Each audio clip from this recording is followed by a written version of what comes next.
सबसे पहले आप मेरा परिचय जानिए, उसके बारे में उसके बाद हम बताएंगे कि हम यहाँ क्यों आए हैं और किस लिए आए हुए हैं। ठीक है, तो मेरा नाम सोनू कुमार है और हम अग्निशमालय सिवान यानी fire station Siwan police line से आए हुए हैं। और यहाँ आने का एक मकसद है कि आजकल आप लोग देख रहे होंगे कि आग बहुत ज़्यादा लग रहा है हर क्षेत्र में, कहीं गेहूं में, कहीं घर में, कहीं शॉर्ट सर्किट से गैस सिलेंडर खाना बनाते समय, है ना। ऐसा आग का घटना सुन रहे हैं आप लोग? सुन रहे हैं, आग का घटना बहुत जगह घट रहा है। तो हमारे डीजी महोदय के द्वारा एक जन जागरूकता अभियान चलाया जा रहा है, जिससे कि स्कूली बच्चों हो गए, school, college, hospital, hotel, mall, मतलब प्रत्येक जगह पे जाके लोगों को जागरूक करना। क्योंकि पहले क्या होता था कि आग लगने के बाद लोग फायर ब्रिगेड को बुलाते थे, है ना, और अब हम लोग पहले जा रहे हैं, इसीलिए ताकि आग कम से कम लगे, ना लगे। ठीक है, तो ना क्यों लगे, अगर हम लोग उसके प्रति थोड़ा जागरूक रहेंगे तभी ना। तो हम लोग स्टार्ट करते हैं सबसे पहले कि आग के बारे में कुछ। तो आग क्या है, किन्हीं को पता है आग के बारे में? आग क्या है? आग कंबसन पढ़े हो ना?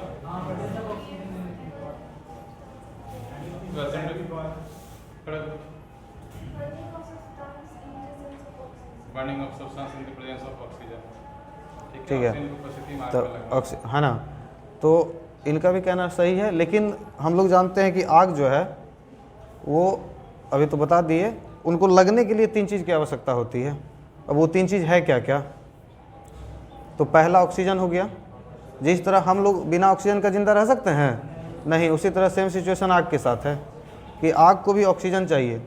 ना तो कभी आप लोग अगर प्रैक्टिकल किए होंगे, एक मोमबत्ती को जला करके ग्लास से ढक दिया जाए तो कुछ देर के बाद बुझ जाता है ना। दूसरा होता है कोई जलने वाला वस्तु होना चाहिए, जैसे मान लीजिए लकड़ी का बना हुआ है, बेंच हो गया, कपड़ा हो गया, या फिर घास फूस कहीं हो गया, और बहुत सारा तेलीय पदार्थ हो गया। और तीसरा जो होता है कि उचित टेम्परेचर होना चाहिए। अब बरसात में मान लीजिए कि कूड़ा जो है उसमें भी हम आग लगाएंगे तो नहीं लगता है जल्दी से, कुछ देर के बाद, क्योंकि जब तक वो हीट नहीं होगा। माचिस का तिल्ली हम लोग जलाते हैं तो आग से क्या होता है, पहले वो हीट होता है, उसके बाद ही ना जलता है। तो तीसरा जो है वो हो गया जलने वाला, मतलब उचित ताप। तो पहला ऑक्सीजन, दूसरा जलने वाली कोई वस्तु, और तीसरा उचित ताप। ये तीनों जब आपस में मिलती है तब आग की उत्पत्ति हो जाती है, आग लगना शुरू हो जाता है। और जिस तरह की आग लगने के लिए 3 चीज़ का ज़रूरत है, उसी तरह बुझाने के लिए भी 3 ही चीज़ का ज़रूरत है। आग को बुझाने के लिए 3 तरीका अपनाया गया। ये अपना ऑल ओवर इंडिया में, या ना कि बिहार में ही, ऑल ओवर इंडिया में आग को बुझाने का सिर्फ 3 ही तरीका है। पहला जो तरीका है वो होता है कूलिंग मेथड, यानी ठंडा करके। ठीक है, इसके बारे में हम बाद में आपको बताएंगे। दूसरा जो होता है वो स्टारवेशन होता है, स्टारवेशन हो गया। और तीसरा होता है स्मूदरिंग, यानी ढक करके। अब ढक के आग को हम कैसे बुझाते हैं, आप लोग सोचिएगा या ध्यान दिए होंगे कहीं कि सिलेंडर की आग को हम पानी से बुझा सकते हैं, तो पानी नहीं जाएगा तो ठंडा नहीं होगा, उसको कूलिंग मेथड से तो नहीं बुझा सकते हैं। और तो ये 3 तरीका है बुझाने का। और उससे पहले हम लोग जानते हैं कि आग कितने प्रकार के होते हैं, क्योंकि जब 3 तरीका बुझाने का है तो सब आग को हम पानी से तो नहीं बुझा सकते हैं, इसीलिए आग को अलग अलग भाग में बांटा गया था। तो पहला जो आग हुआ आपका वो A क्लास आया, A क्लास फायर। दूसरा B क्लास, ठीक है। तीसरा जो हुआ वो C क्लास आया, चौथा D क्लास। तो A क्लास का फायर में क्या रखा गया, B क्लास में क्या रखा गया, C क्लास में क्या रखा गया, और D क्लास में क्या रखा गया, है ना। इसके बारे में हम लोग जानते हैं, तब ना हम आग को, कैसा आग है उसको किस तरीके से बुझाएंगे वो बाद में हमको पता चलेगा, इसलिए आग को भाग में बांटा गया। तो पहला जो हुआ साधारण आग, यानी जनरल फायर। तो जनरल फायर में क्या हो गया कि जितना भी, जिसको हम आसानी से पानी से ठंडा करके बुझा सकते हैं। मान लीजिए लकड़ी, कोयला, घास फूस, कपड़ा का आग अगर कहीं भी लगा हुआ है, या कहीं पेड़ में भी आग लगा हुआ है, तो उसको हम ढक के बुझाएंगे तो बुझेगा, बुझ सकता है। लेकिन आसान क्या होगा कि पानी से हम बुझा दें उसको। अब लकड़ी में आग लगा हुआ है तो पानी मारेंगे, ठंडा होगा, बुझेगा। तो पहला जो कूलिंग मेथड है जनरल फायर, A क्लास की आग को हम पानी से ठंडा करके बुझाते हैं। दूसरा आपको जो B क्लास बताए, B क्लास की आग को तेलीय आग के श्रेणी में रखा गया है। तेल की जितना भी डीजल, पेट्रोल, है ना, केरोसिन हो गया, सरसों का तेल में भी कभी कभी आग लग जाता है। तो B क्लास का आग हो गया आपका ऑयली वाला, यानी तेलीय आग। ठीक है, तेल में आग लगते हुए आप लोग देखे हैं कहीं? कहाँ देखे हैं? बोलिए, कोई दिक्कत नहीं, बोल सकते हैं। रेस्टोरेंट में, किचन घर में, घर में नहीं देखे हैं, घर में भी कभी कभी देखे होंगे, ठीक है, घर में भी कभी कभी आप लोग देखे होंगे तेल में आग लगते हुए, कहाँ देखे हैं? हाँ, है ना, दाल को जब फ्राई करके उसको छानते हैं उस समय, तो तेल की आग को, अब उसमें बताइए कि तेल में अगर हम पानी को डालेंगे तो आग बुझ जाएगा मेरा, क्या होगा? और आग फैल जाएगा, क्यों? नहीं, पानी जो है वो तेल से भारी होता है, ठीक है। अगर तेल में हम पानी को डालते हैं तो पानी नीचे जाएगा, तेल ऊपर आएगा। अब पानी का जैसे फैलाव होगा तो तेल क्या होगा, उस पर फैलेगा, और फैलेगा तो आग बढ़ेगा। तो उस आग को हम ढक के बुझाते हैं। अब ढक के कैसे बुझाएंगे? तो हम लोगों के पास उसके लिए फोम आता है, AFFF, ठीक है, एक्वा फिल्म फॉर्मिंग फोम। तो उससे क्या होता है कि डायरेक्ट मान लीजिए कि कहीं आग लगा हुआ है, जनरल फायर में हम लोग क्या करते हैं कि डायरेक्ट फायर करते हैं, उसमें डायरेक्ट नहीं इनडायरेक्ट फायर किया जाता है। और अगर मान लीजिए कि आग अगर इस जगह पे आपका लगा हुआ है यहाँ, तो हम यहाँ पे पानी को गिराना स्टार्ट करेंगे। उसमें फोम मिला हुआ है, उससे क्या होगा कि झाग बनाएगा, झाग, तेल को झाग बना के ढक देगा तो ऑक्सीजन का कटअप होगा। ऑक्सीजन का जैसे कटअप हुआ तो क्या होगा कि आग उससे स्वतः बुझ जाएगा, ठीक है। उसके बाद अगर कभी भी कहीं भी तेल में आग लग जाए, या कहीं देखते होंगे कि सुने होंगे कि टंकर तेल का जाने की वजह से पलटी किया, पलटने से क्या हुआ, आग लग गया, या अगर कहीं पलट गया है तो आग तो लग सकता है गर्मी के दिनों में। तो अगर उस तरह का सिचुएशन कभी आए तो थोड़ा सा उसमें ध्यान देना है, क्या कि किसी को उसके आसपास ना जाने दें। मान लीजिए इसके बारे में जानकारी तो सभी को नहीं है, अगर मेरे पास है तो हम लोगों को सलाह देंगे ना, उसको बताएंगे कि नहीं, तेल का टंकर वहाँ फटा हुआ है, वहाँ उसके आसपास नहीं जाइए।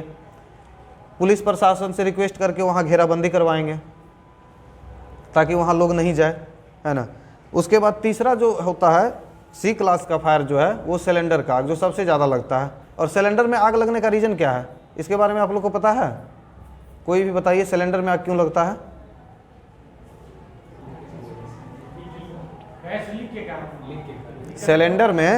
सिलेंडर में गैस लीकेज के लीक क्यों होता है? पाइप खराब। अब एक बात बताते हैं, मतलब हम कभी कभी सोचते हैं कि सिलेंडर में आग लगता है ना, क्योंकि हम लगभग 4-5 साल में 50 फायर कॉल अटेंड किए हैं सिर्फ गैस सिलेंडर का, ठीक है। तो गैस सिलेंडर में जो आग लगता है ना, मेरा सोचना है कि लापरवाही की वजह से लगता है, दूसरा कुछ नहीं है, ठीक। यहाँ तो सिलेंडर अभी है नहीं, यहाँ रहता तो बताते। तो सिलेंडर मंगवा दीजिए तो अच्छा रहेगा।